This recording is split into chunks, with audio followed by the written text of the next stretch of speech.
Seri, ya tengo administración acá del panel, muy amable. Bien, muy buenas tardes, estimados amigos. Un gusto saludarlos nuevamente en este miércoles de conversatorio virtual 5 Reformas. Como siempre, un evento llevado a ustedes desde el Foro Liberal de América Latina, una plataforma continental de de promoción de partidos políticos y líderes políticos de corte o de signo liberal clásico en nuestra América Latina, que pues desde hace ya varios años, y muy específicamente desde el año 2016, venimos trabajando arduamente en impulsar el cambio de sistemas de gobierno y economía en nuestros países en América Latina. Hoy pues ya somos más de 10 países tratando de impulsar el programa de las 5 reformas, tratando de fundar movimientos y partidos políticos que finalmente hagan los cambios necesarios, radicales y verdaderos que necesitamos todos los latinoamericanos para tener mayor bienestar, mejorar nuestro nivel de ingresos, tener más seguridad, más justicia, mejor infraestructura, obra pública, más orden, paz y progreso económico para todos nosotros. Es lo que anhelamos y lo estamos haciendo en principio por nosotros mismos y por nuestros seres queridos, nuestras familias. Y pues por eso mismo venimos trabajando, ¿no? Ya desde hace 6 años ya pues, esfuerzo de cambiar nuestros sistemas de gobierno y economía y de transitar hacia un sistema de capitalismo liberal, que es el sistema al cual nosotros adherimos y que se basa fundamentalmente en 3 principios básicos, ¿no? El gobierno limitado a sus funciones propias y naturales de seguridad, justicia y obras públicas, mercados realmente libres, en libre competencia y sin privilegios, y un irrestricto respeto a la propiedad privada. Esos son los 3 principios fundamentales del liberalismo clásico o del capitalismo liberal. Entonces, sean bienvenidos a este conversatorio virtual que lanzamos todos los miércoles en este horario, acá en Guatemala a las 6 de la tarde. Y bueno, un servidor hoy como su anfitrión y también como expositor, ¿ok? Espero, bueno, no aburrirles mucho, voy a tratar de ser bastante resumido en lo que quiero exponer, que trata sobre el tema de los derechos de propiedad, ¿no? Y voy a, pues bueno, tratar de comentar un libro que recién acabo de terminar de leer y que por ahí en los conversatorios anteriores habíamos venido adelantando de alguna manera, ¿no? Y pues posteriormente vamos a dar paso a preguntas y respuestas, probablemente alguna intervención del profesor Alberto Mansuetti en este tema, para que, bueno, pues podamos refrescar y darle mayor consistencia y solidez a nuestra postura de defender la propiedad privada, ¿no? Que es uno de nuestros principales pilares, uno de nuestros 3 pilares fundamentales en el liberalismo clásico. Pero antes, permítanme invitarlos a darle un tremendo compartir a este live a fin de que llegue pues a más personas en el continente y ojalá, ¿por qué no?, a muchos otros interesados en otros continentes en el mundo. Ya tenemos alguna presencia en Europa, nos conocen un poco ya en aquellos países. Ya tenemos también alguna presencia en África, sí, hemos tenido algunos acercamientos con emprendedores en Kenia específicamente. Y bueno, estamos buscando personas, gente, organizaciones que puedan conocer y apoyarnos en esta causa de transitar nuestros países en América Latina a pues, sistemas de gobierno y economía que generen las condiciones de prosperidad económica, material, espiritual que todos anhelamos, ¿no? Así que, bueno, sin más, quiero darle la bienvenida a los participantes en la sala, ¿no? Principalmente a los nuevos. Por ahora, pues no podría ubicarles rápidamente, pero en todo caso, pues agradecerles su preferencia. Sabemos que hay muchos otros lives en este momento y que competimos, ¿verdad? Con otras organizaciones, con otras entidades. Pero bueno, aquí estamos tratando de compartir con ustedes un sueño, de inspirarles ciertas actitudes y compromisos, ¿verdad? Y de, pues, de alguna manera motivarlos a que se unan a nuestro esfuerzo continental. Bien, entonces, sin más, voy a comenzar. Voy a comenzar compartiendo el tema. Derechos de propiedad. En realidad, el libro lleva por nombre En defensa de la propiedad. Y el autor es un alemán de nombre Gottfried Dietze, ¿sí? Gottfried Dietze es un alemán que escribe este libro en el año de 1963, ¿sí?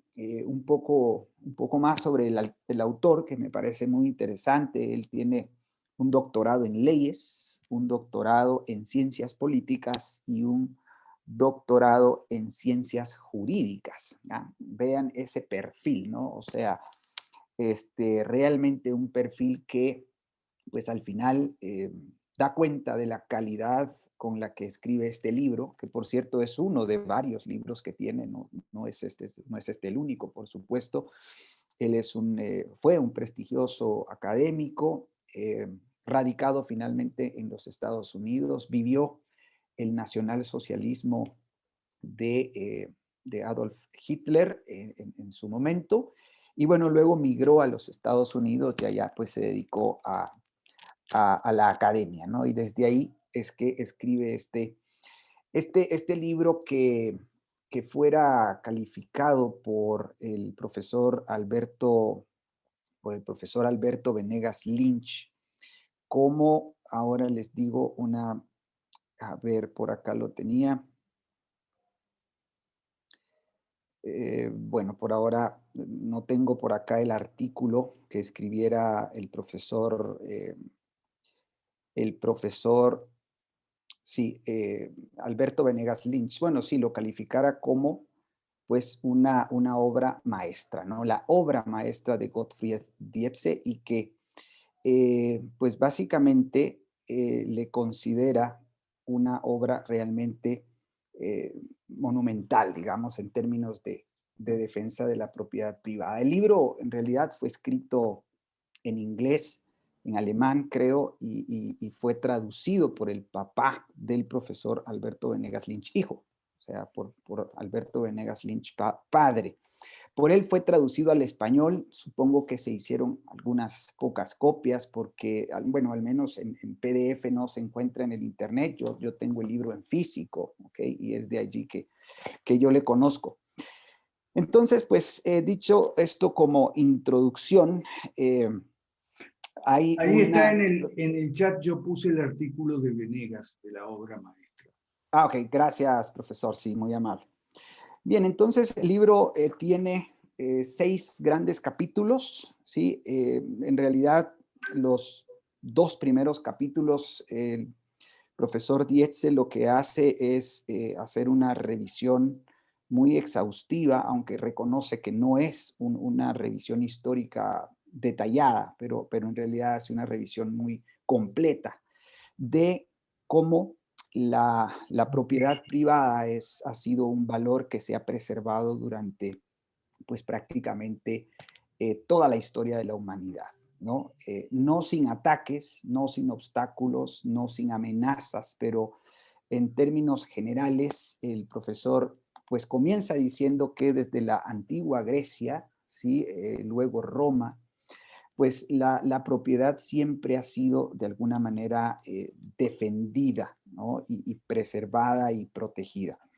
Y bueno, en ese sentido, pues es interesante, por ejemplo, saber que para los romanos, ¿sí? El derecho de propiedad no solo incluía el derecho de uso, el ius iutendi, y el derecho de usufructo, ius frutendi, sino también el derecho al abuso, el derecho al abuso, ius abutendi.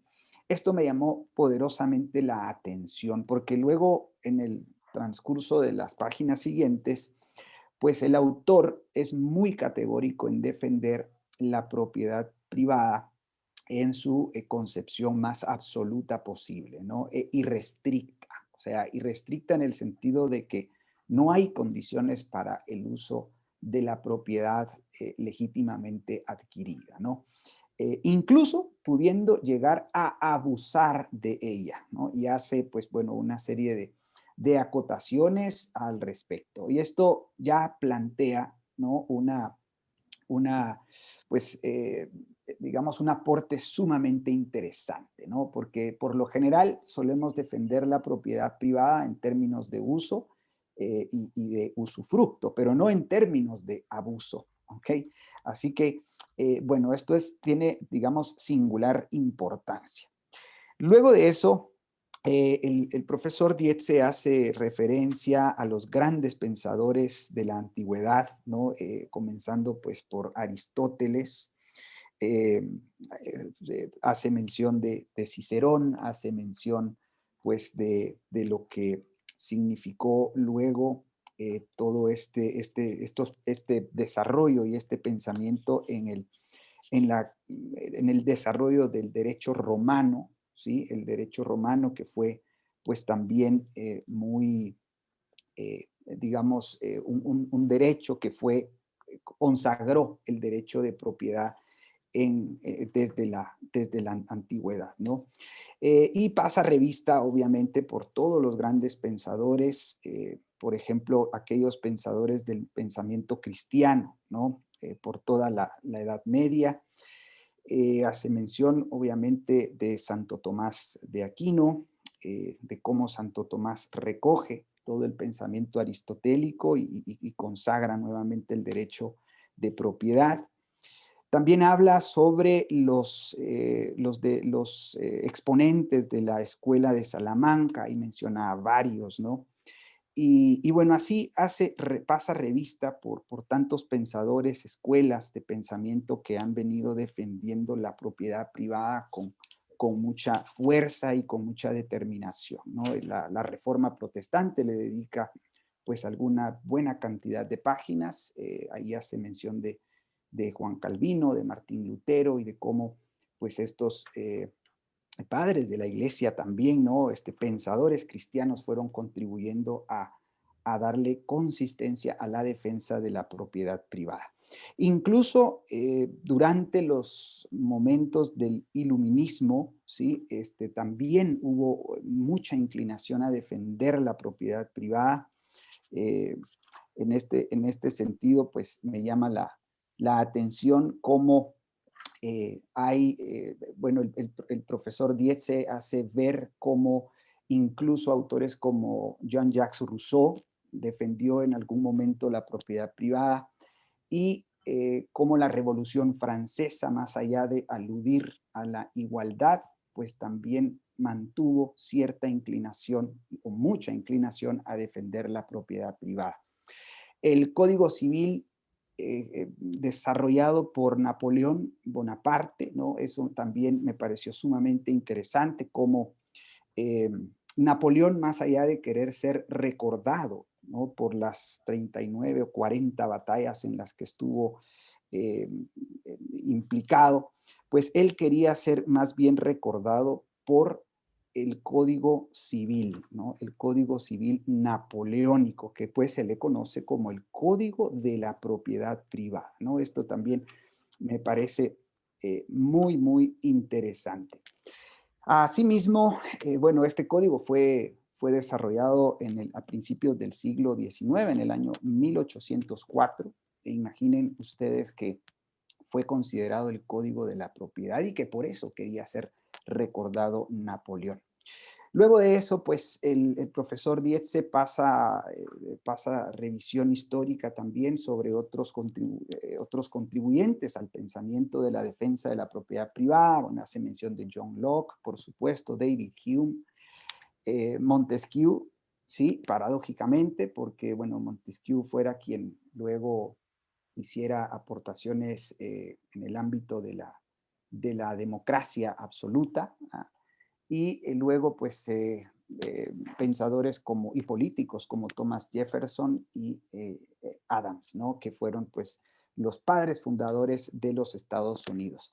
Esto lo hace nada más en el capítulo primero, ¿no? Y resulta pues interesante ver cómo a lo largo de la historia, ¿no? Si a lo largo de la historia, al menos hasta el siglo XIX, pues ha existido la tendencia generalizada a defender la propiedad privada, a preservarla, a protegerla y a considerarla, por cierto,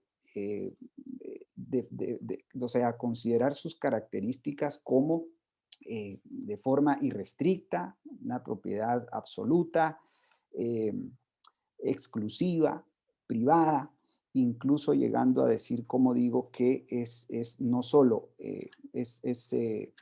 tiene el propietario, tiene el derecho a hacer uso de la propiedad, a aprovechar sus frutos e incluso a abusar de ella, ¿no? Imagínense, insisto, lo radical que se era en aquellos momentos en términos de cómo defender la propiedad privada. Y eso sucede, como digo, en los primeros 18, 19 siglos pues de la época moderna y desde antes, ¿no? Grecia y Roma. Pero bueno, en el capítulo 2 del libro, que lleva por título Propiedad, Libertad y Derechos Civiles, el profesor Dietze hace una distinción muy interesante, ¿no? Clasifica los derechos que él llama liberales, ¿sí? Y que luego se hace la acotación en el libro. Por derechos liberales se entienden los derechos individuales y los distingue de los derechos democráticos, ¿sí? Que básicamente tienen que ver con la elección de un gobierno popular y sus prerequisitos, ¿no? O sea, básicamente el derecho al sufragio. Pero estos los distingue de los derechos civiles, ¿sí? Los derechos civiles a los cuales, dentro de los cuales clasifica dos tipos de derechos, los derechos con fines económicos y los derechos sin fines económicos.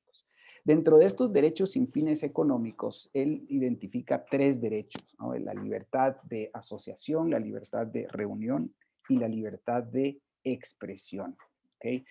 Y aunque él considera que la evolución de estos derechos fueron positivos durante buena parte de la historia, esto fue abriendo la posibilidad para que la propiedad privada se cuestionara, ¿no? Y fuera gradualmente vulnerable ante la digamos, la, eh, la creación de ciertas condiciones que le vulneraban, ¿no? Él, en este sentido, pues establece una premisa que me parece muy interesante, ¿no? Y es que los derechos de propiedad y los otros derechos individuales, o perdón, los derechos democráticos o las libertades democráticas son inferiores, dice él, son inferiores a los derechos individuales o a los derechos que él llama liberales. Esto llama poderosamente la atención. O sea, los derechos democráticos, es decir, la facultad de poder elegir un gobierno popular o incluso la libertad de expresión, la libertad de reunión y la libertad de asociación, él los clasifica como derechos inferiores a los derechos individuales. Entiéndase, el derecho a la vida, a la libertad y a la propiedad privada, ¿no? Esto parece muy, muy interesante, ¿no?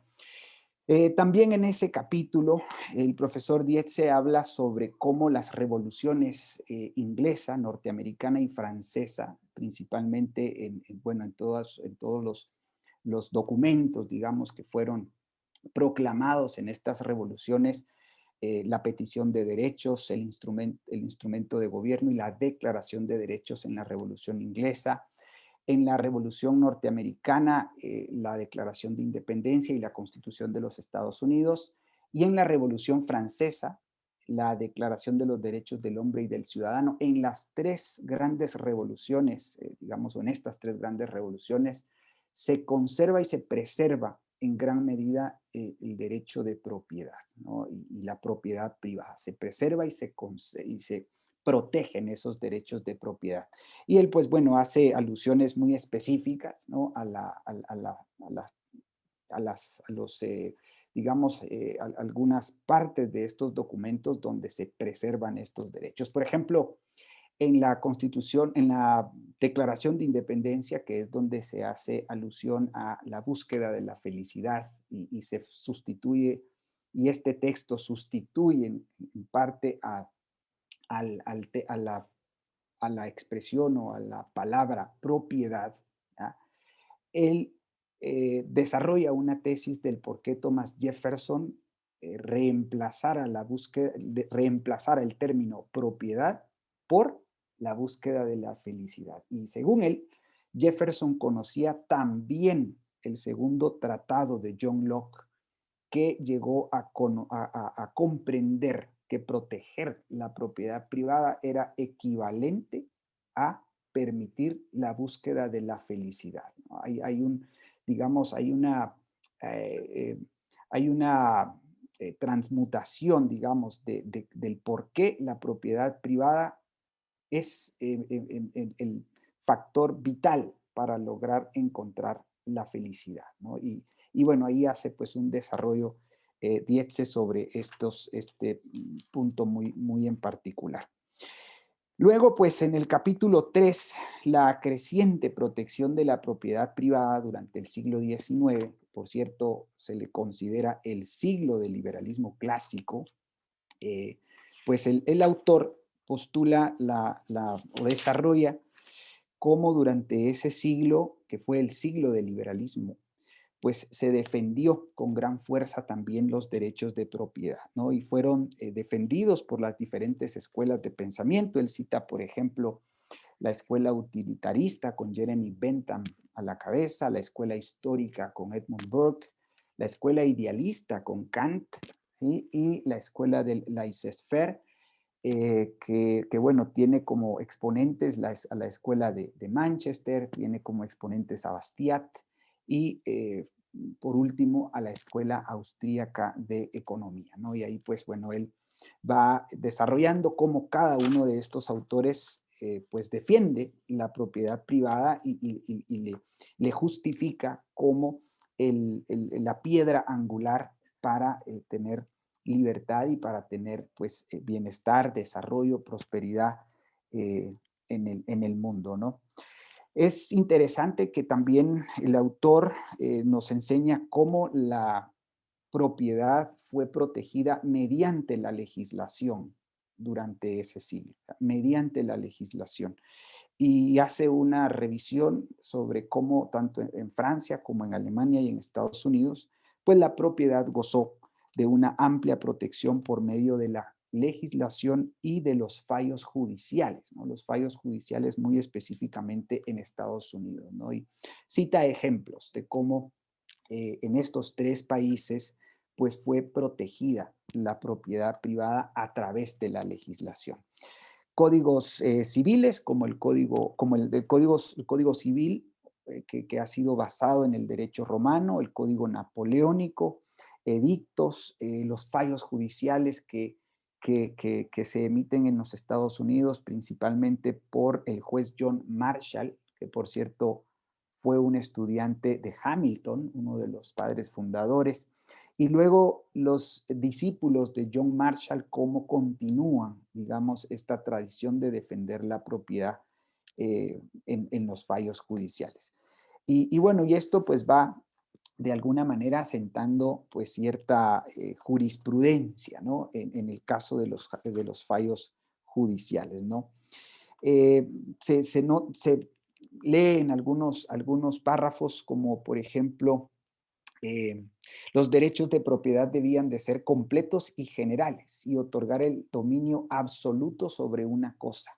Vean lo radical que se era respecto de la defensa de la propiedad privada, ¿no? Por ejemplo, escuchen esto, lo que dice François Laurent entre 1810 y 1887. Dice, el propietario puede, desde el punto de vista moral, darle un uso tonto, pecaminoso y antieconómico a la propiedad. Aún desde un punto de vista legal, está en su derecho, ¿no? Y esto porque en principio la propiedad privada era considerada un derecho natural y por tanto anterior y superior al derecho positivo. Sin embargo, justamente a partir del siglo XX, esto empieza a cuestionarse. Ya vamos a ver cómo es que empieza a cuestionarse, porque justamente en el capítulo cuarto, el autor habla sobre la declinación de la propiedad en el siglo XX, ¿no? Y cómo el siglo XX fue precisamente el siglo en el cual se empieza a perder esa defensa categórica sobre la propiedad. Pero bueno, ya les decía, en aquel entonces la propiedad era considerada irrestricta, exclusiva, absoluta, individual, ya no cabía la posibilidad de que existiera la propiedad comunitaria o colectiva, para nada. Siempre eso fue cuestionado fuertemente por estos pensadores y, y bueno, pues obviamente eso hacía que la propiedad fuera privada. Y se consagraba hasta entonces pues el derecho de uso, de uso fructo y de abuso. ¿Ok? Así que eso es pues sumamente interesante, ¿no? En el capítulo cuarto, pues bueno, ya el autor empieza a, que es prácticamente la mitad del libro, empieza a describir cómo ha venido declinándose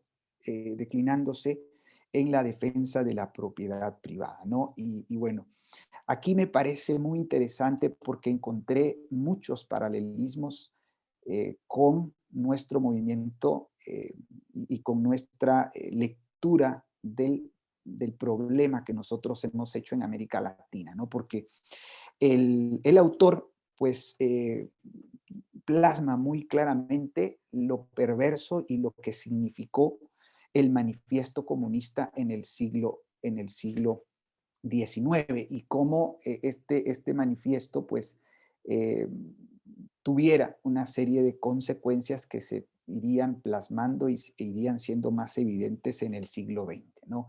Esto me parece de particular interés, ¿no? Porque él hace un señalamiento muy claro, digamos, sobre la importancia que tiene el manifiesto comunista en 1848 y cómo, pues a partir de él, teólogos y moralistas, economistas y juristas, que son pues, esos tres, cuatro grandes grupos que empiezan a declinar sobre la defensa de la propiedad privada. Entonces, bueno, él empieza a hacer una revisión sobre cómo estos grupos de pensadores empiezan a declinar, ¿no? Sobre la defensa, empieza hacer ver, por ejemplo, el socialismo cristiano, empieza a situar en Alemania, por ejemplo, en 1878, el Partido Conservador de los Trabajadores Socialistas Cristianos. Imagínense, ya en 1878 existía un partido bajo esta denominación. Y bueno, por ejemplo, escuchen esto, Friedrich Naumann, ¿sí? ministro de ideas menos conservadoras, luego de publicar sus primeras obras sobre el programa social de la Iglesia Evangélica y del Catecismo de los Trabajadores, fundó el seminario Die Hilfe, en el cual atacó al materialismo de los socialdemócratas, pero Naumann fue uno de los que le apostó al movimiento del cristianismo social, ¿no? Y empieza a filtrar esta corriente de pensamiento a lo interno del cristianismo, ¿no? Entonces se empieza a ver pues a finales del siglo XIX ya algunos rastros de cómo el socialismo empieza a permear el cristianismo.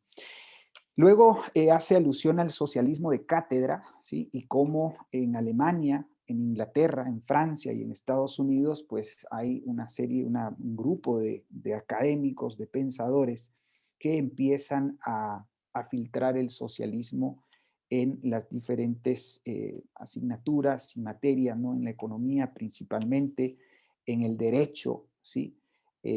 Ya empieza a hablarse de justicia social, por ejemplo, ¿no? Ya por aquellos por aquellos tiempos. Y bueno, empiezan a exportarse también estas ideas al continente americano, ¿sí? Ya en Estados Unidos, pues es interesante que ya a principios del siglo XX las ideas del socialismo de cátedra y del socialismo cristiano empiezan a permearse, ¿sí? Dentro de la vida, digamos, académica, dentro de la vida religiosa y de gobierno en los Estados Unidos. Bueno, luego pues hace una serie de análisis sobre el ataque que ha recibido por parte de juristas, ¿sí? La propiedad privada. Y aquí hace énfasis sobre cómo se ha vulnerado la, la idea de que la propiedad privada es un derecho natural, ¿no? Eso poco a poco se fue perdiendo, ¿sí? En el transcurso del siglo XX, cuando el derecho positivo debió haber sido una transmutación, dice él, del derecho natural. Poco a poco el derecho natural fue perdiendo vigencia, fue perdiendo relevancia, fue siendo cuestionado y ganó mayor relevancia el derecho positivo. Llega a un punto en el que el profesor pues habla ya de la restricción por medio de la legislación. Y aquí pues es otro paralelismo interesante que hace el autor con respecto a nuestra lectura, ¿no? Y de cómo es a través de las leyes y de la legislación especial, específica, se empieza a comprometer la propiedad privada, ¿no? Y bueno, con nombres, ¿no? Con nombres y ejemplos, el autor pues hace una explicación muy interesante de cómo se produjo este extraño fenómeno. Dice, las leyes que hacían discriminaciones contra la propiedad invalidaron a las constituciones que la protegían, ¿no? Esto pues es muy interesante porque coincide plenamente con nuestra visión de las leyes malas, ¿no? Y cómo es a partir de las leyes que se usurpa pues la propiedad privada. Luego de esto, bueno, a manera de conclusión dentro de este capítulo, que es un capítulo tal vez de los más importantes, dice él, el concepto individualista de la propiedad, interpretado primero en el derecho privado, legislado más tarde por el derecho público y por fin rechazado por las constituciones, fue reemplazado por un concepto social. La propiedad privada comenzó a transitar el camino de su destrucción, porque poco a poco se le fue acotando y se le fue atribuyendo a la propiedad un concepto social, amparados en razones humanitarias, ¿sí? Primeramente, y esta legislación con carácter social se fue permeando primero en el derecho laboral, ¿sí? Luego en la seguridad social, y luego en los impuestos, ¿no? Y él hace una descripción de cómo sucede esto y cuando uno va haciendo el análisis, va encontrando cómo esto encaja dentro de las 10 medidas de política del manifiesto comunista, ¿no? Es interesante cómo el manifiesto comunista es la embestida más clara, más directa a la propiedad privada, porque es de una manera directa que se menoscaban los derechos de propiedad y que a propósito se hace de manera gradual y progresivamente, ¿no? Y por cierto, al gradualismo de las izquierdas y del socialismo, el autor hace referencia muy claramente en el libro. En el capítulo 5, que lleva por nombre Propiedad Privada y Democracia, bueno, el autor hace una serie de eh, cuestionamientos y planteamientos en relación a la democracia, ¿sí? Y aquí pues plantea y desarrolla cómo a lo largo de la historia incluso bajo algunas monarquías absolutas, se había protegido aún más la propiedad privada que en algunos países donde se practicaba la democracia, ¿no? Me pareció también muy interesante porque él sostiene que hubo monarquías absolutas que respetaron los derechos de propiedad, mientras que en algunos gobiernos que se jactaban de ser democráticos, no se respetaba de igual manera la propiedad privada. Y él pues viene y hace una descripción y una revisión histórica de cómo la democracia ilimitada pues va siendo otro de los andamiajes dentro de todo este perverso plan para destruir la propiedad, ¿no? Y sitúa, por ejemplo, que hasta el año 1792 el sufragio, el sufragio tenía como prerequisito tener propiedad, ¿sí? Tener bienes inmuebles o bienes muebles, pagar impuestos y en algunos casos cierto grado de educación, ¿no? Estos eran los tres prerequisitos para poder votar. La democracia era limitada hasta los años hasta finales del siglo XIX. Y desde 1809 se empieza a restringir, o más bien se empieza a eliminar el requisito de pagar impuestos, de tener propiedad o de tener cierto grado de educación, ¿no? Es desde 1809 en Maryland y hasta 1856 en los Estados Unidos, ¿no? Durante ese periodo, prácticamente durante la primera mitad del siglo XIX, ¿okay? El siglo XIX, pues la democracia limitada pasa a ser una democracia ilimitada, ¿no? Y él advierte y observa que ese fue pues uno de los hitos más importantes de cómo a partir de entonces se permite la votación de una gran cantidad de gente que sumado digamos, a la visión ya socialista que se permeaba ya por aquella época y principalmente a finales de que el siglo XIX y pues ya ha entrado el siglo XX, pues es el caldo de cultivo perfecto para destruir la propiedad privada. De este modo, dice la democracia, la institución que originalmente fue considerada como una conditio sine qua non para la protección del derecho de propiedad, desempeñó un papel fundamental en su destrucción, ¿no? Esto, pues él dice claramente, ¿no? Que la democracia ilimitada, pues fue precisamente uno de esos hitos importantes, ¿no? Junto con, bueno, él hace alusión a la relativización del derecho natural y al despotismo democrático que dio lugar pues ya durante el siglo XX. En el capítulo número 6, que es el último, si no mal recuerdo, pues él plantea pues ya una serie de consecuencias y perspectivas sobre la declinación de la propiedad, ¿no? Y aquí pues encontré también muchos paralelismos con nuestra lectura del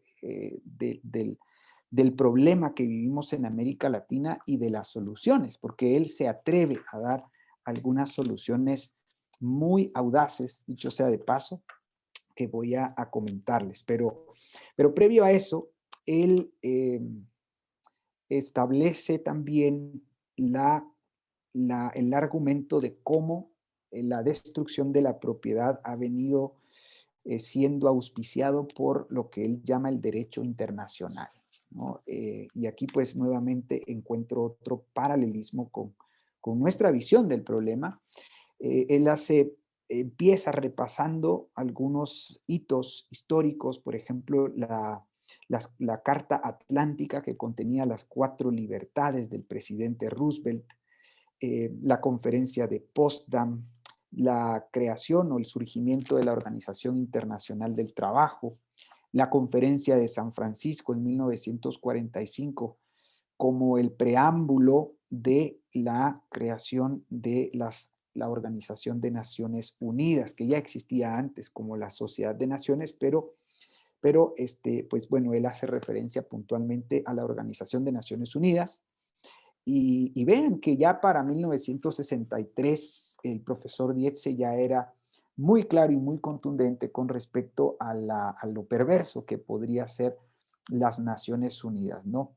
Él hace una revisión de los artículos de la Carta de las Naciones Unidas y bueno, especifica muy bien cómo en el artículo 17, en el cual dice todo individuo goza del derecho de poseer propiedad, ya sea en forma individual o en sociedad con terceros.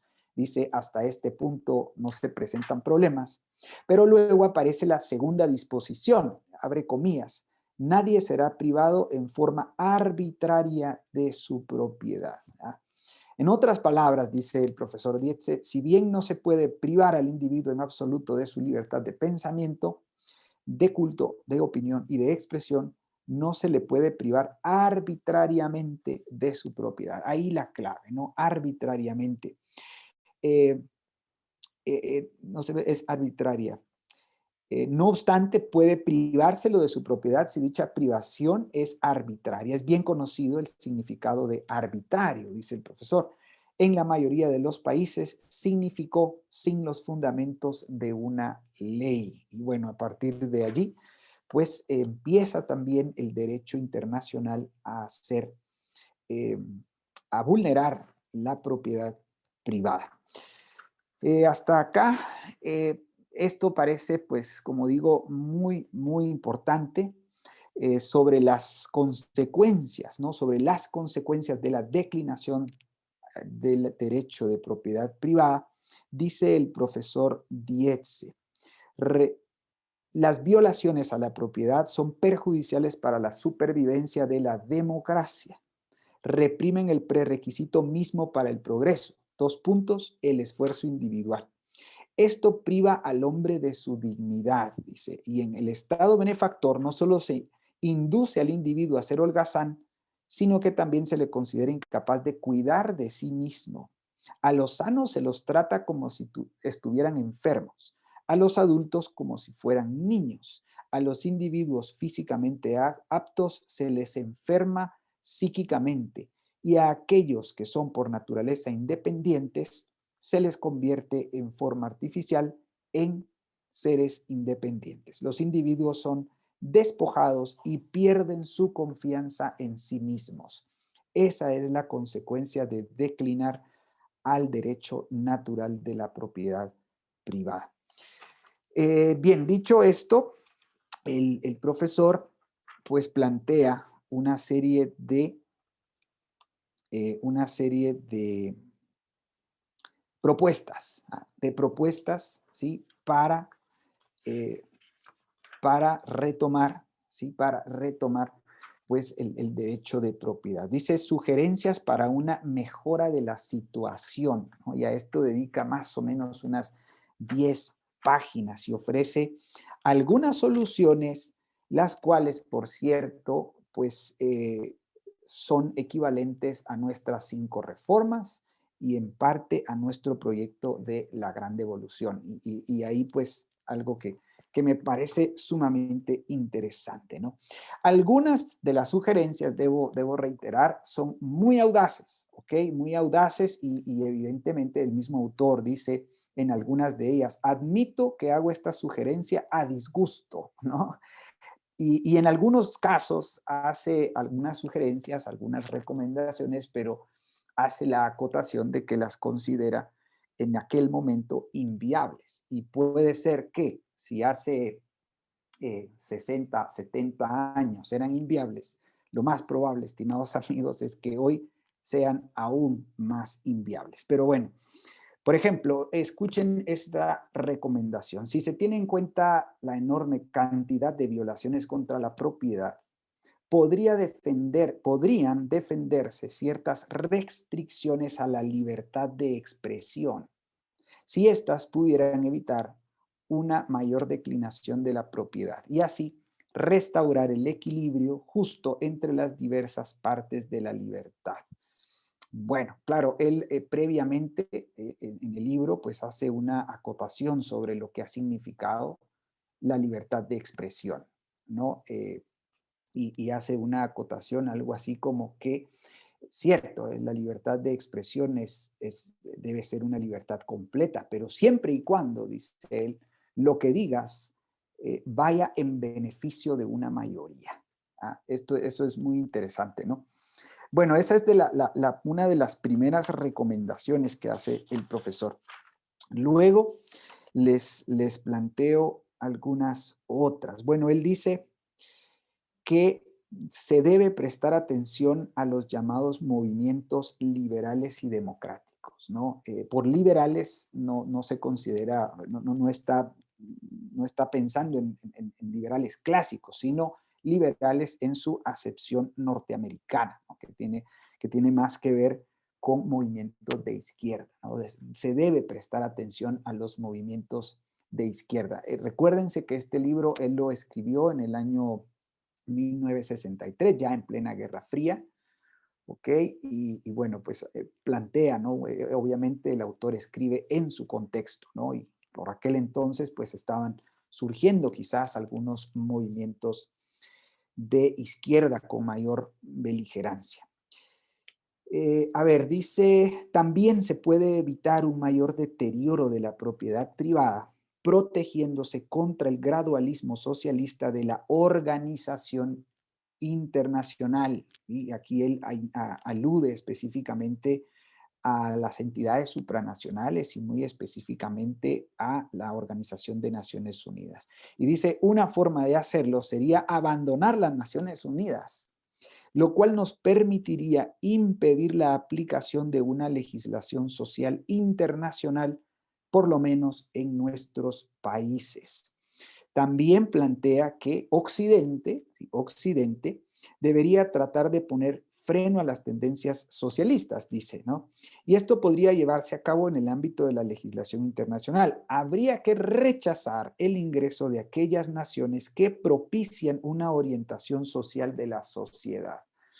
Vean lo audaz que es, ¿no? Él sugiere que los países de Occidente, y bueno, muy específicamente Estados Unidos, rechace el ingreso, cuestione el ingreso, la permanencia de ciertos países en la Organización de Naciones Unidas o de aquellas naciones que propician una orientación social de la propiedad. Bueno, hasta aquí él plantea otra recomendación. Dice, el restablecimiento de la propiedad privada puede lograrse también a través de la educación. ¿Sí? Fundamentalmente esto equivale a reeducar a ese centro vital, la clase media, y a hacerle tomar conciencia a la clase obrera de que su bienestar está asegurado en una sociedad libre y no en una sociedad reglamentada. ¿Ok? Bueno, él también sugiere pues impulsar la educación, evidentemente, pues en aquellos tiempos la educación no estaba tan estatizada, no había sido tan acaparada en todos sus, o desde todos sus ángulos, ¿no? Hoy por hoy, 60, 70 años después, bueno, obviamente eso es más difícil. Bien, luego se lanza otra recomendación que es también muy audaz y de la cual creo que les habíamos hablado en algún conversatorio anterior. Dice, a ver, me voy a tomar la cuestión de leerla, ¿no? Porque me parece importante. Dice, esto significa que el tipo de democracia actual, mayoritaria con tendencia hacia el absolutismo, como es, no puede producir las reformas necesarias. Solo su restricción podrá traer cierta esperanza de un restablecimiento del concepto individualista de la propiedad. Al igual que solo la contención de la democracia ilimitada pudo evitar un mayor deterioro del derecho de propiedad. No parece factible, dice él, no parece factible reintroducir como requisito para ejercer el derecho de voto la posesión de la posesión de propiedad privada. Si bien tal requisito, así como el de poseer cierta educación, es quizá muy poco perjudicial para una democracia en funcionamiento y a la vez resulta muy beneficioso para la libertad del individuo. La democracia igualitaria probablemente progresó demasiado para considerar posible su adopción, ¿ya? O sea, él advierte que en el momento en el que, en el momento en el que se encontraba, 1963, ya era muy difícil, ¿no? Recuperar el requisito de tener posesión de propiedad privada, pagar impuestos o tener cierto grado de educación para poder votar, ¿ya? Pero él advierte reiteradamente y de forma categórica que la democracia ilimitada, materializada en el sufragio universal, pues ha sido una de las plataformas sobre las cuales se ha destruido la propiedad privada. Eh, y esto, pues bueno,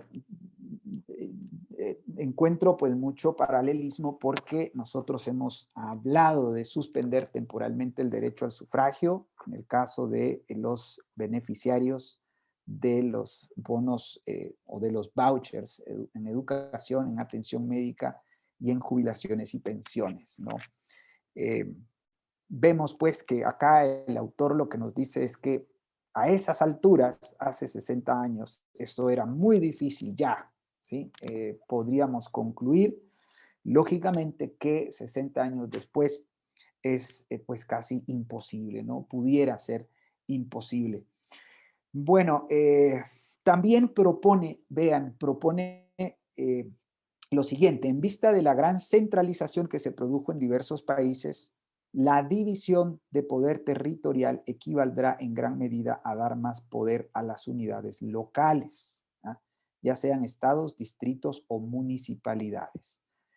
Aquí lo que propone él es los tres federalismos, ¿ya? Es un componente importante de la reforma política, la reforma número 1 que proponemos desde nuestros movimientos 5 reformistas, ¿no? Federalismo, eso es lo que propone acá, ¿sí? Y bueno, dice: la división del poder institucional debe implicar, debido a su enorme aumento en los departamentos políticos, una disminución de ese poder y el correspondiente incremento del que ejerce la rama no política del gobierno, el poder judicial, ¿ya? Bueno, o sea, darle mayor preponderancia al poder judicial. Y en este sentido, él sugiere que se recupere la institución de la revisión judicial como herramienta principal para controlar los excesos democráticos y para reinstituir una concepción más individualista de la propiedad. Adviertan lo categórico que es el profesor Dietze respecto de la propiedad individual, ¿ah? No hay tal cosa como propiedad comunitaria, propiedad colectiva. No, digamos, él apunta muy claramente al carácter individual de la propiedad. Bien, entonces, dicho esto, amigos, bueno, básicamente el autor termina haciendo mucho hincapié en la necesidad de pues no declinar, ¿no?, en la defensa de la propiedad privada, y termina con una serie de frases. Yo quiero dejarles aquí una, que es la que me parece muy interesante. Dice: un líder siempre tiene mayores obligaciones que aquellos a quienes dirige, y en asumirlas está probablemente la esencia de su carisma, ¿no? A propósito del tema del liderazgo que escuchamos la semana pasada de nuestro amigo Johan Quesada de Costa Rica. Vuelvo a repetir: un líder siempre tiene mayores obligaciones que aquellos a quienes dirige, y en asumirlas está probablemente la esencia de su carisma. Acá el profesor Dietze lo que está haciendo con esta frase, y digamos, le pongo contexto a esta frase, él está haciendo un llamado muy urgente y eh, un desafío hacia Occidente y especialmente a los Estados Unidos de Norteamérica, ¿no? Que habría sido hasta aquel entonces un país que defendiera férreamente la propiedad privada y que se fundara sobre la firme creencia de que la propiedad pues era un requisito indispensable de la libertad. Entonces, él está exigiendo de los Estados Unidos una mayor atención y una posición categórica respecto a la defensa de la propiedad privada. Entonces, bien, con eso quiero terminar. Pues obviamente hay muchísimo más que aprender de este libro. Considérese esto que he dicho, pues un resumen muy breve de todo lo que podemos aprender de Gottfried Dietze. Pero en todo caso, pues tal vez mi intención y nuestra intención con el profesor Mansuetti era encontrar esos paralelismos, ¿no? Con nuestro proyecto de la Gran Devolución y las 5 reformas. A mí en lo personal me hizo pues muchísimo sentido, ¿no? Lo que leí ahí y cómo nuestras 5 reformas y nuestro proyecto de la Gran Devolución pues encuentra un asidero conceptual, histórico, pues muy consistente en esta obra de Dietze. Muchas gracias. Quedo atento a sus preguntas y comentarios.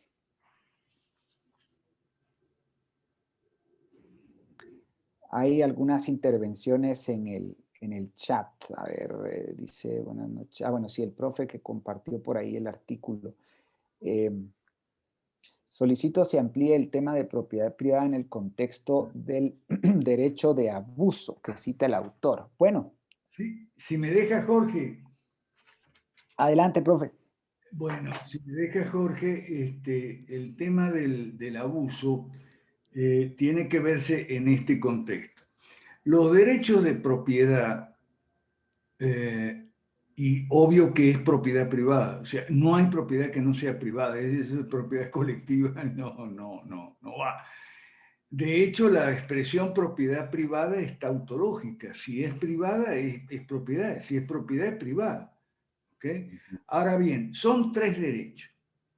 El primero es del uso y abuso, el segundo es el provecho y el tercero es la disposición. ¿Okay? El uso y el abuso van juntos, es el primero. ¿Por qué? Porque el tema ese del abuso, que ya existía en Roma, ya en el derecho romano, yo me acuerdo.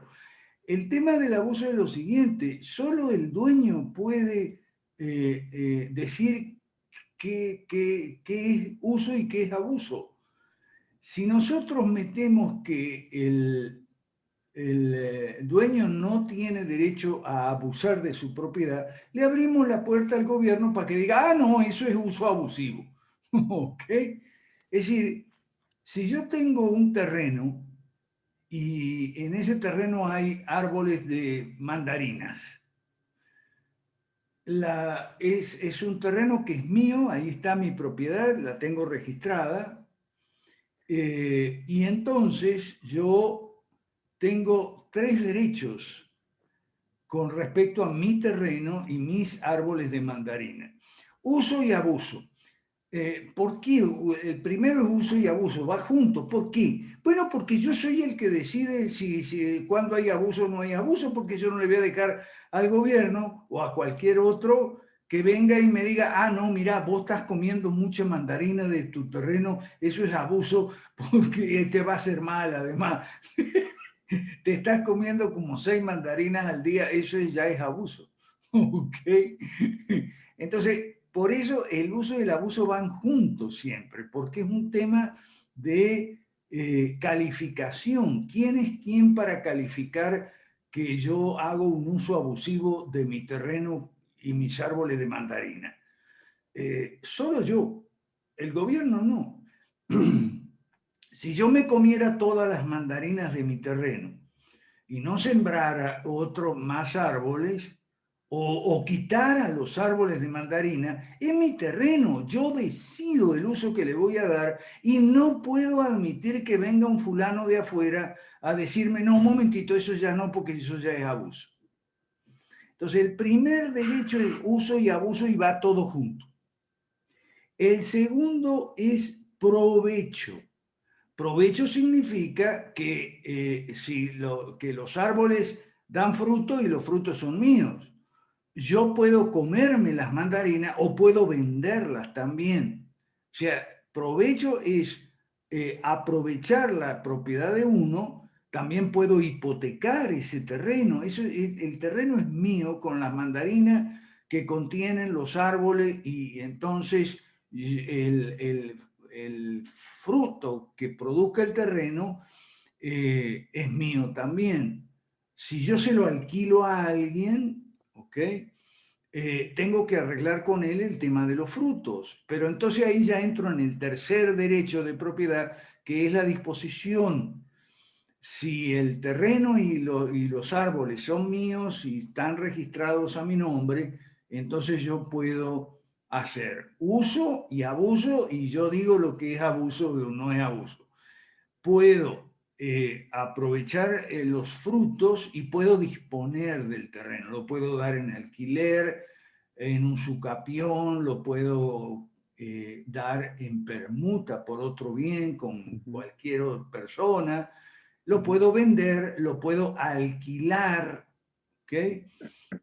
Lo puedo dar en garantía para un préstamo, etcétera, etcétera, etcétera. Eso es disposición y, muy importante, se lo puedo dejar en herencia a mis hijos o al que yo quiera. Eso es el tercer derecho, disposición.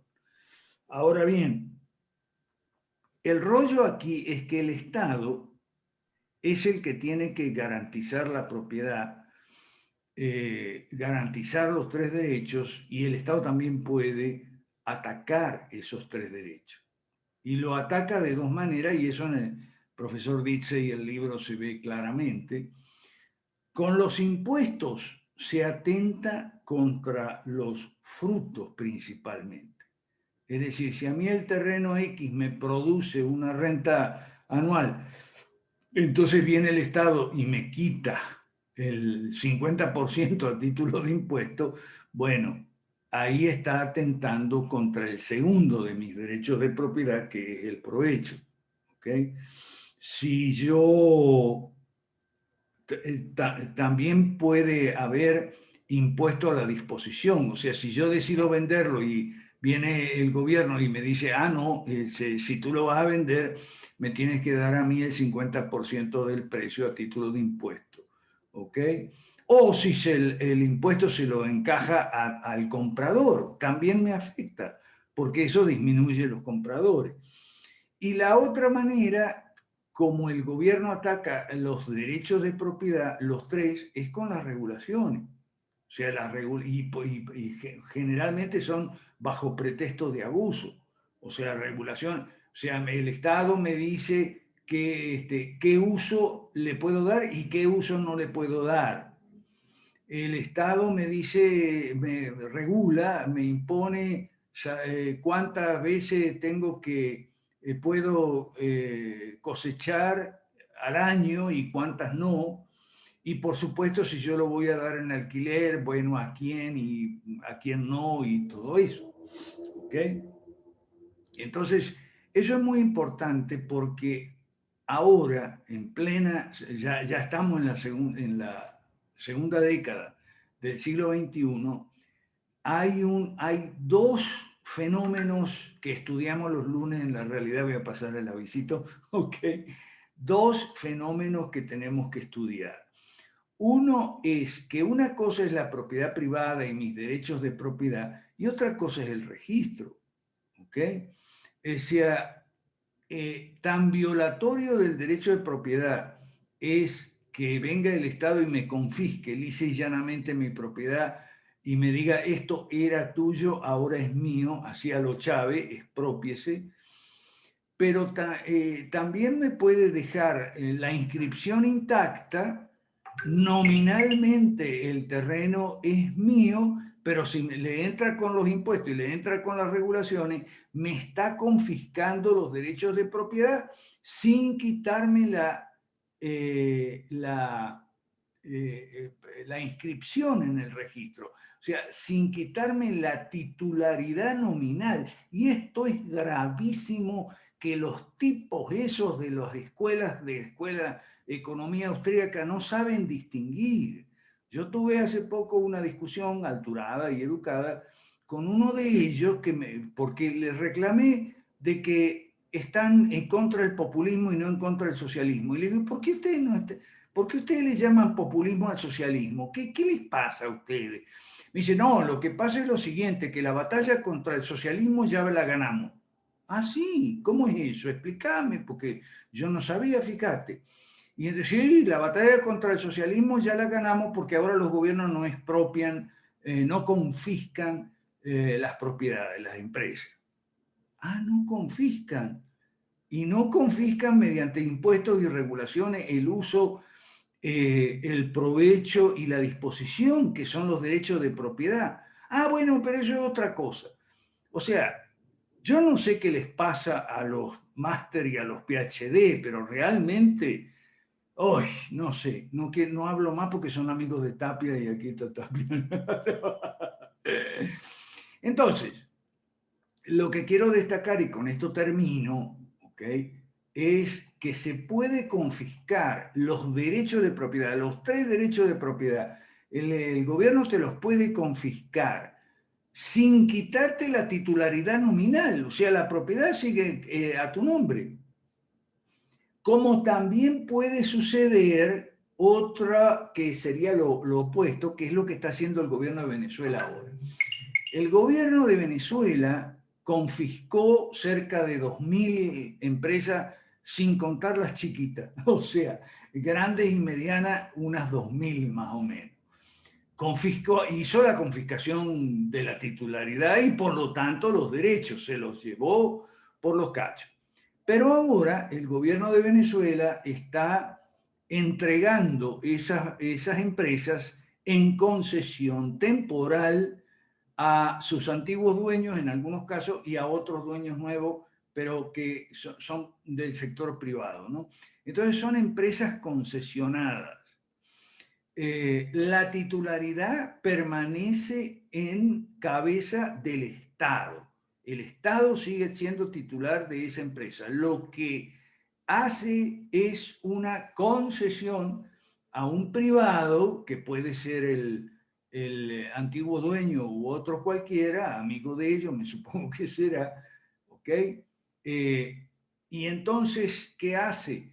Le hace una concesión temporal por 5 años o por 10 años y le concede ¿qué cosa? ¿La concesión de qué? ¿Qué es lo que concede? La explotación.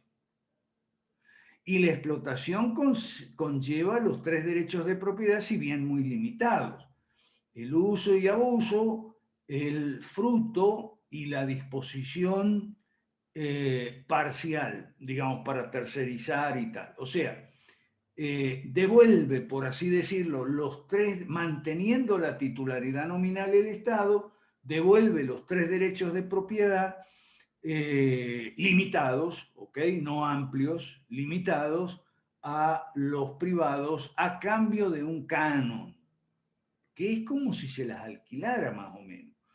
Algunos le llaman privatización disfrazada. Yo prefiero llamarle cuasi privatización y no privatización disfrazada, porque privatización disfrazada es otra cosa. O sea, ahora, si le quieren llamar cuasi privatización, ok, perfecto, porque como digo, el Estado retiene la titularidad y lo que concede es la explotación, por supuesto, en un régimen de concesión y con severas limitaciones.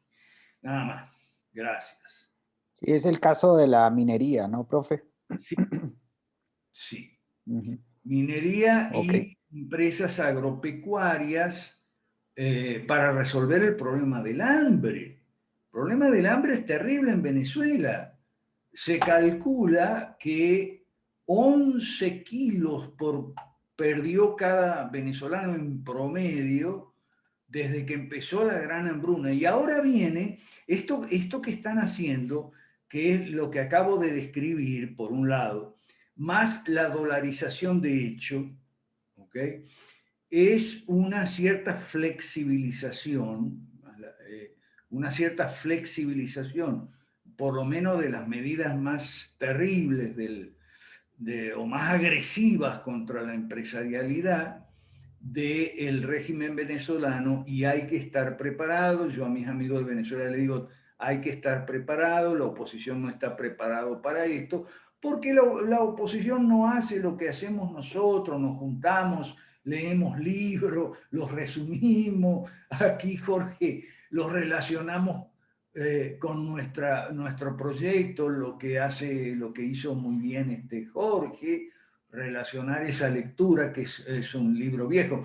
Por otra parte, si hay tantos pensadores cristianos a favor del derecho de propiedad privada desde los primeros siglos, hay que considerar que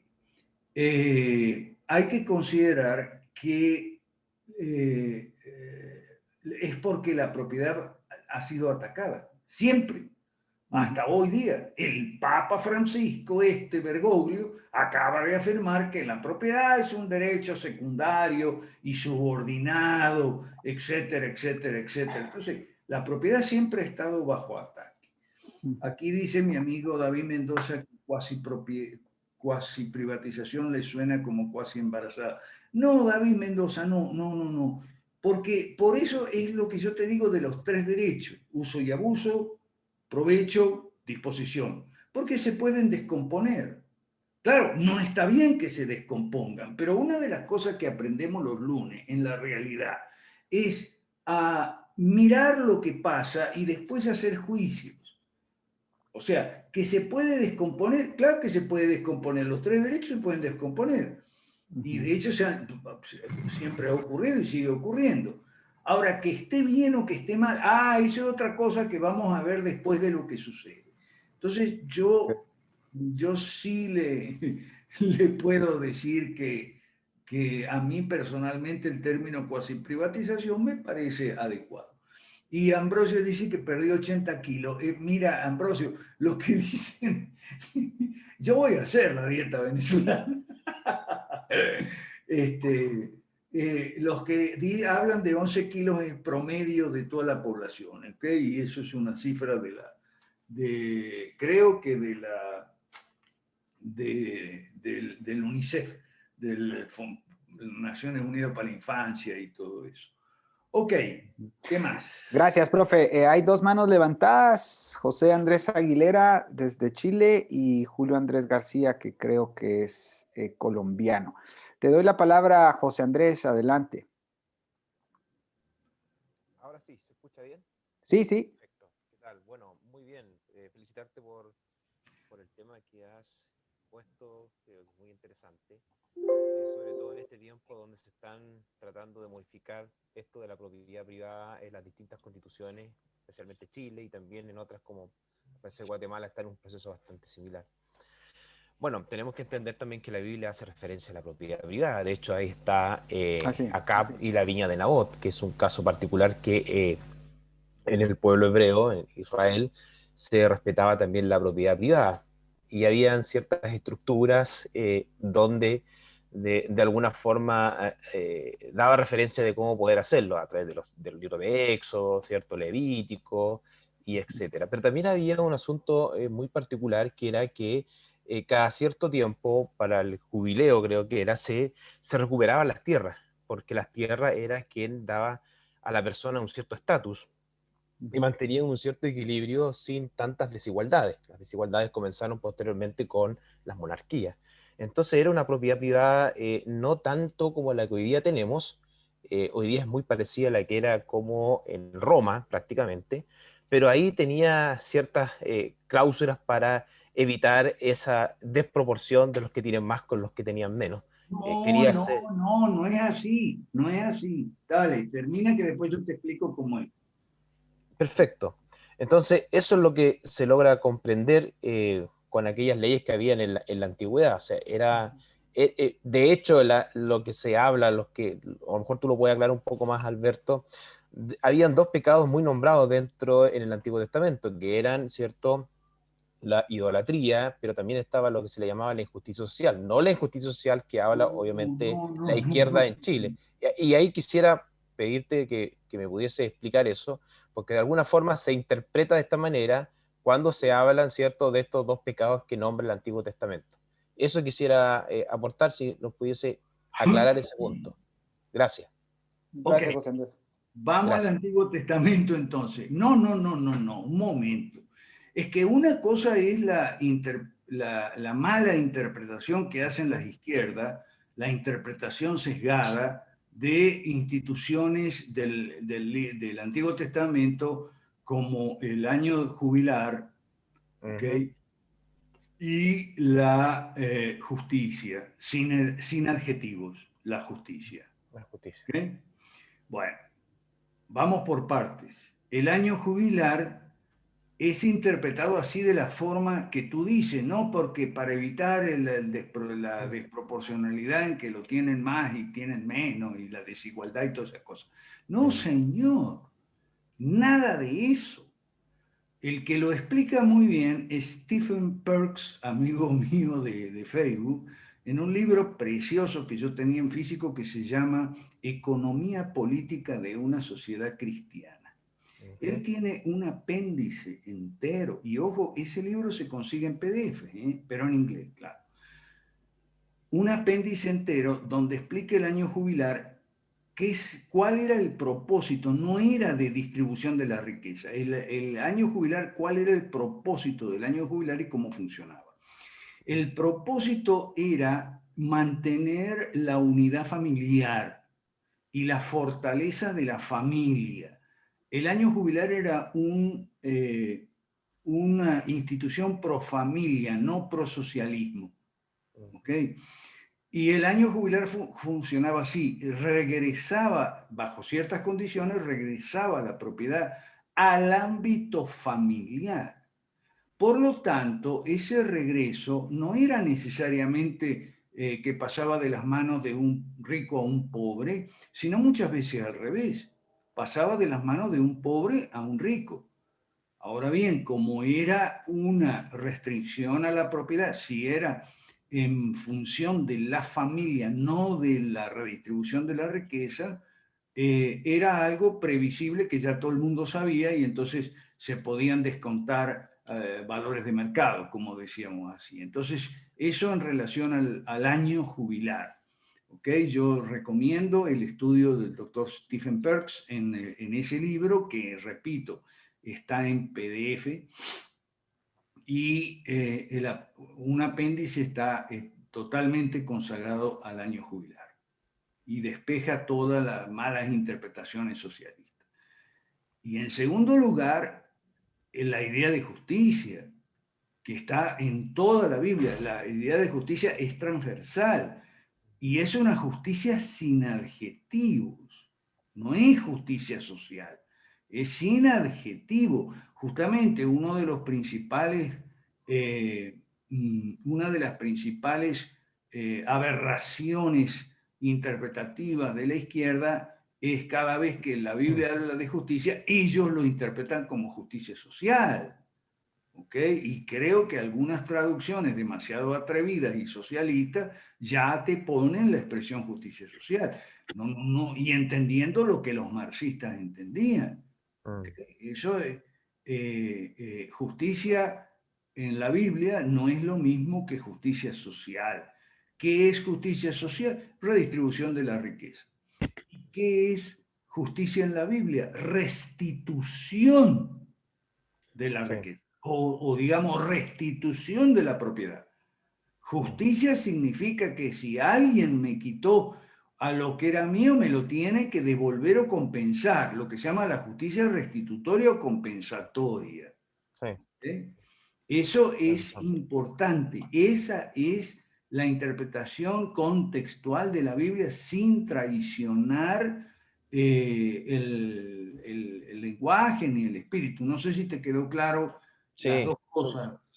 súper clara. Muchas gracias. Y lo otro eran los principios de Nehemías 5:1 con respecto al clamor que hubo del pueblo con la usura que estaban recibiendo, y que ahí podría darse a lo mejor eso que decías tú con respecto de cómo el Estado también, a través de los impuestos y las cargas tributarias, también pueden contraerte o disminuir tu propiedad, de alguna forma dañártela. Eso, Así es, gracias. ahí Sí, sí es, así es. Y con respecto al tema de la usura, eso requeriría una sesión, ¿eh? Eso sí no lo voy a tocar, porque aquí viene Julio Andrés García Franco, que habla muy rápido. Julio Andrés, si vas a hablar, por favor, habla despacio para que se te entienda, porque tú hablas como una locomotora y no se te entiende. Solo antes de darle la palabra a Julio Andrés, decir que el profesor Dietze sí hace una alusión detallada sobre la defensa de la propiedad en el pensamiento cristiano y bueno, hace alusión al decálogo, así le llama él, ¿no? Y específicamente a los dos mandamientos, el no robarás y el no codiciarás los bienes ajenos, como dos defensas muy claras, digamos, en el pensamiento cristiano, ¿no? Y luego pues hace alusión a otros momentos e hitos, digamos, sobre el tema de cómo el cristianismo, al menos hasta el siglo XIX, defendió categóricamente la propiedad. Adelante, Julio Andrés, bienvenido.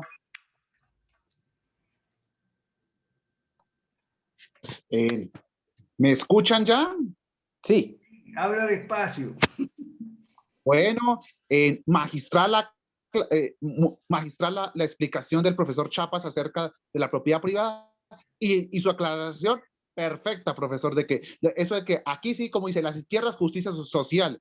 Y el tema del populismo, ¿sabe quién fue la que aquí trajo ese tema de populismo aquí en Colombia? Gloria Álvarez nos la trajo aquí en Colombia. Le digo porque yo estuve en una conferencia de ella y decía que el populismo repa algo de los pobres que los multiplica. Y yo decía, para mí socialismo. Yo decía de mi intuición, pero decía, ella aquí nos metía que el populismo y aquí la gente repite como dice Gloria, el populismo. Les da miedo decir esa palabra socialismo.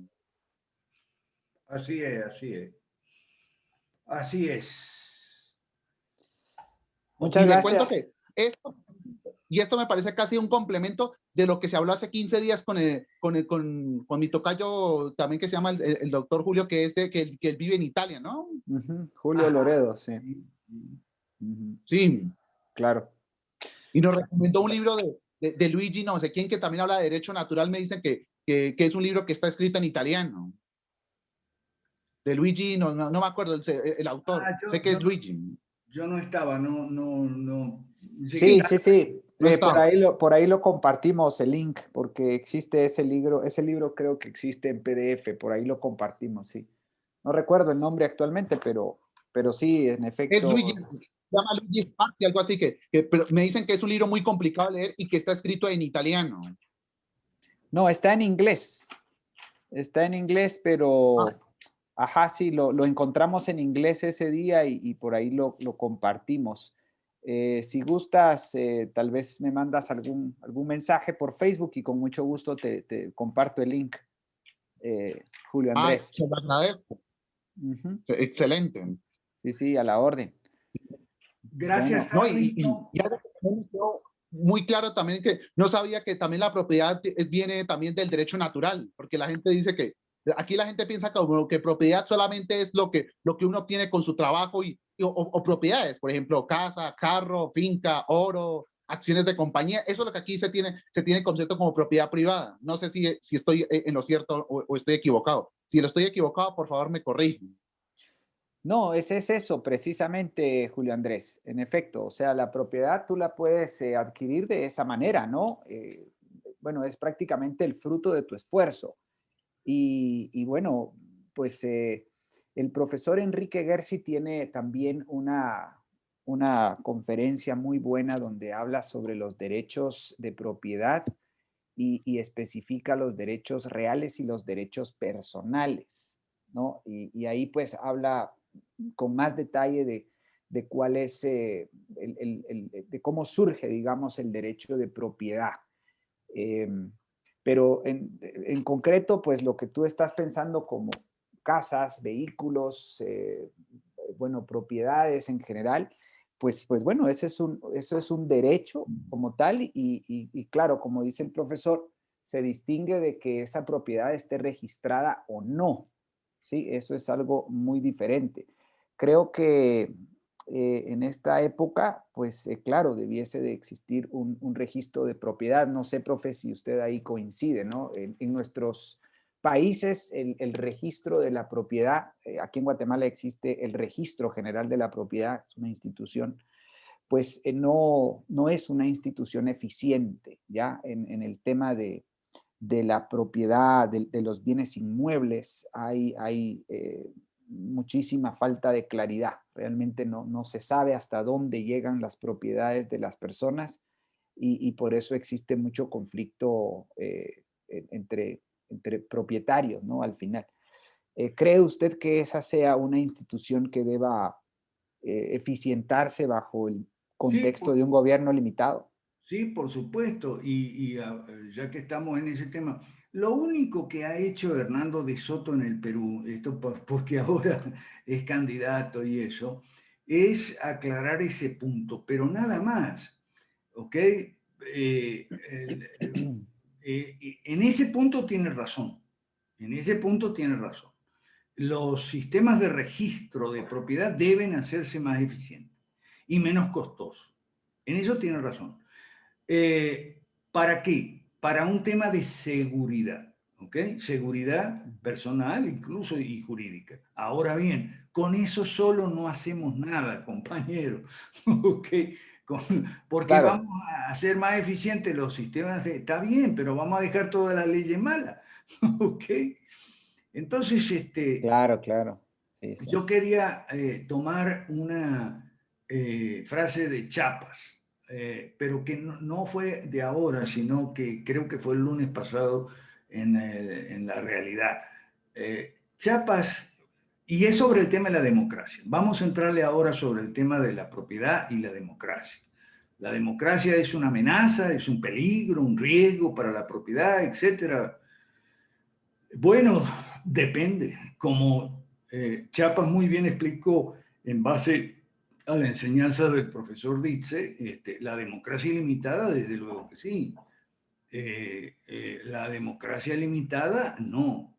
Ahora, Chiapas el lunes habló de el presidente, o el expresidente, ya no es más, de, de Ruanda, Paul Kagame, porque los organismos de derechos humanos y las naciones humanas y tal, siempre que uno pone el ejemplo de África, te dicen, pero es que no hay democracia. Y si vamos a China, peor todavía.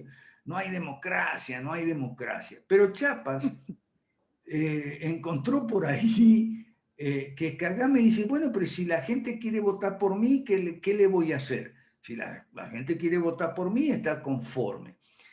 Ok, vamos a esto porque vamos a ampliar más detalle los lunes, ¿no? Pero en China no hay democracia, por lo menos no la hay como se entiende en Occidente, es un régimen de partido único, es un capitalismo de partido único donde democracia no hay, vamos a estar claros. Y en muchos leones africanos hay una democracia con partido hegemónico o incluso dominante. ¿Ok? Dominante es algo más que hegemónico. Entonces eso hace que la democracia por lo menos sea imperfecta, al menos ante los ojos de observadores occidentales, como si la democracia de Occidente fuera perfecta. Yo estaría lejos de calificarla como perfecta, pero ellos dicen que en África, en los leones africanos, la democracia es imperfecta. Ahora bien, yo asumo la defensa de los africanos en esto. ¿Y cuál es la defensa de los africanos? La defensa de los africanos es muy simple. Los países, los leones africanos eran países que hasta hace 20, 30 años la gente se moría de hambre. Ya la desnutrición a nivel de Venezuela se queda un poco chica. O sea, la gente literalmente se moría de hambre. Entonces, la defensa que ellos hacen, los africanos, es que la gente disfruta más comer que votar. ¿Ok? o sea, para muchos Sí, africanos, claro. 3 comidas al día, en esos países, en Ruanda, en Botswana, 3 comidas al día es un lujo, lo que hasta hace poco era un lujo y hoy es un hábito. O sea, la gente en África se acostumbró a hacer 3 comidas al día y disfruta más comiendo que votando. ¿Ok? Ujú, ujú. Vamos a poner claro. sea, y además de eso, si además de comer puede hacer cosas como negociar, emprender o acceder a un buen empleo en una empresa grande con buen sueldo, con beneficio y tal, disfruta más todavía. Y si le alcanza para darle una buena educación a sus hijos, no le importa que los occidentales digan que esas son democracias imperfectas. ¿Ok? Y que no, pero es que ahí hay... O no le importa que... No, o no le importa votar siempre por el mismo partido y el mismo candidato. No son arriesgados como los latinoamericanos. A ver, su comportamiento electoral suele ser prudente. O sea, si yo estoy bien, lo que pasa es que en América Latina no estamos bien, ninguno país está bien, todos son una porquería. Ahora, yo sinceramente, todos los partidos son socialistas. Sinceramente, opinión personal, yo prefiero que haya un partido, pero que sea abierto al capitalismo, como en Vietnam, o en Laos, o en Camboya, que no que como aquí en América Latina, que hay un montón de partidos, pero todos son socialistas. Ah, y ninguno se abre a la reforma.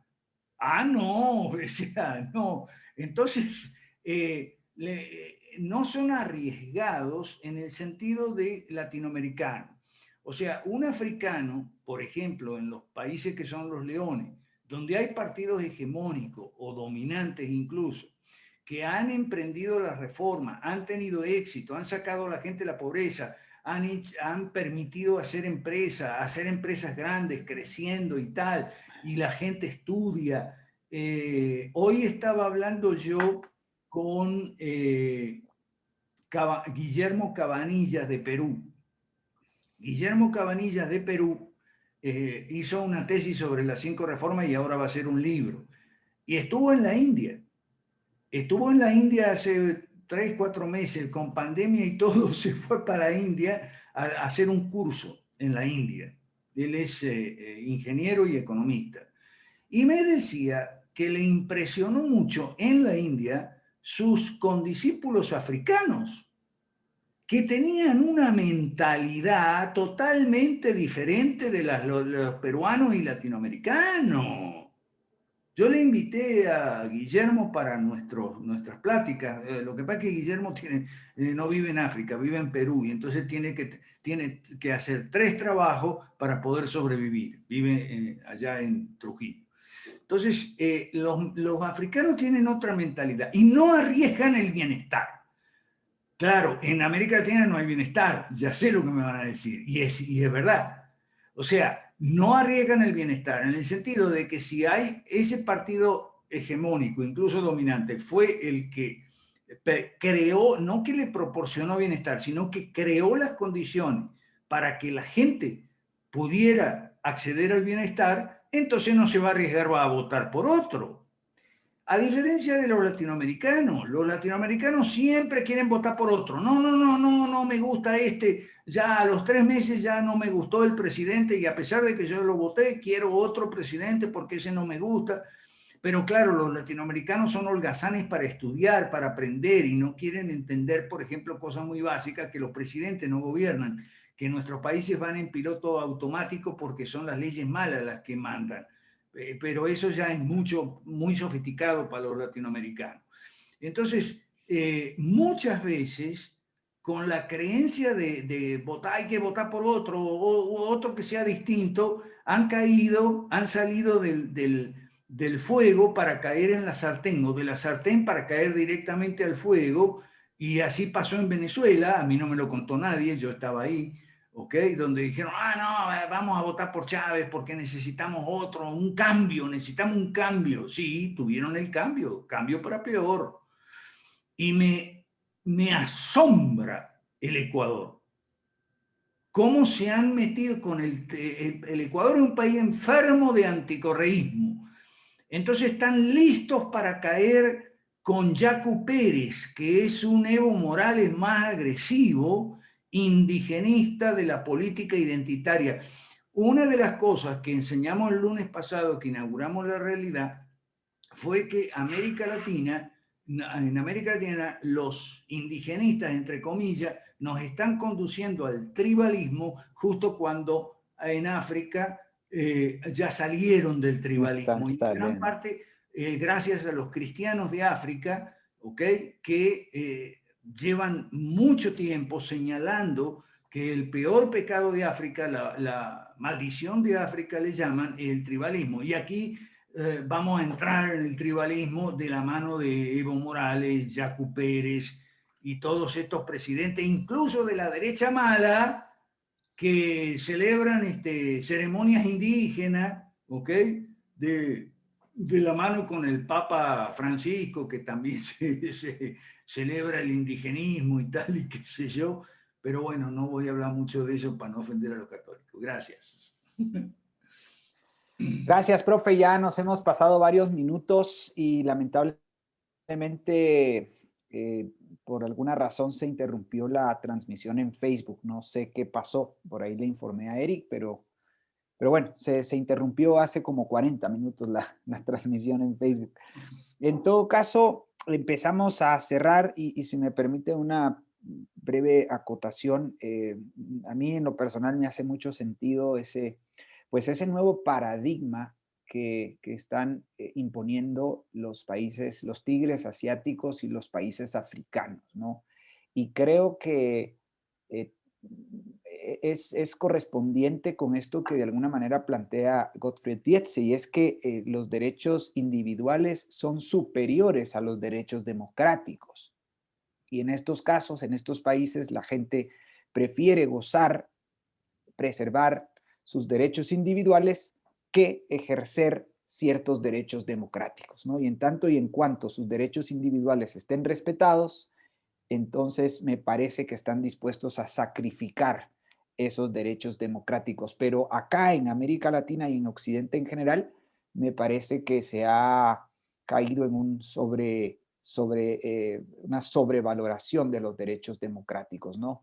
Yo he tenido la chance de hablar con gente, campesinos muy pobres, a quienes les planteo la posibilidad de suspender el derecho al sufragio a cambio de los vouchers y me dicen, sí, no hay ningún problema, yo de todas maneras no voto, pues. O sea, la gente pobre, ¿no? Vive ocupada pensando en cómo se procura el alimento diario y no vive preocupada precisamente por quién va a votar cada 4 años, ¿no? Entonces, esta es una realidad, es un paradigma y creo que hay que seguirlo estudiando. Bien, pues muchas gracias, amigos. Cerramos nuestra sesión de hoy. Gracias por acompañarnos en este conversatorio virtual del Foro Liberal de América Latina. Agradecemos que puedan compartir si esto les ha gustado. Vamos a ver si logramos subir esta conversación a nuestro canal de YouTube, puesto que, como digo, la transmisión se suspendió a la hora prácticamente. Pero en todo caso, les agradecemos muchísimo su atención y les invitamos a que no se pierdan el próximo conversatorio, ¿no? Como siempre, hacemos camino al andar, sin prisa pero sin pausa, con Dios y con la verdad por delante. Hasta la próxima. Feliz noche y que descanse.